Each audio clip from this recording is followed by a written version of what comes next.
It was November 4th, and we headed to Spring Creek Basin to check on the wild Mustangs. The plan was to meet up with TJ Holmes in late morning. The roads entering Spring Creek Basin were damaged and rutted in spots and when crossing the arroyos. Four-wheel drive was a necessity.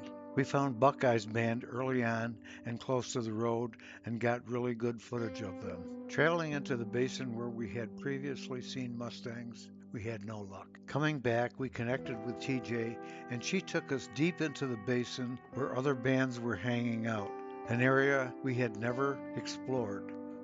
However, no horses were in sight. We put the drone up to provide a sense of the area. TJ indicated that there was a band on the other side of Roller Coaster Ridge, so we drove over to that area, but no Mustangs. Again, we flew the drone to give some perspective of the area, and TJ later told us that the Mustangs had moved to another location. Searching for Mustangs can be a challenge, so we added some footage from a previous visit, and we hope you enjoyed this adventure.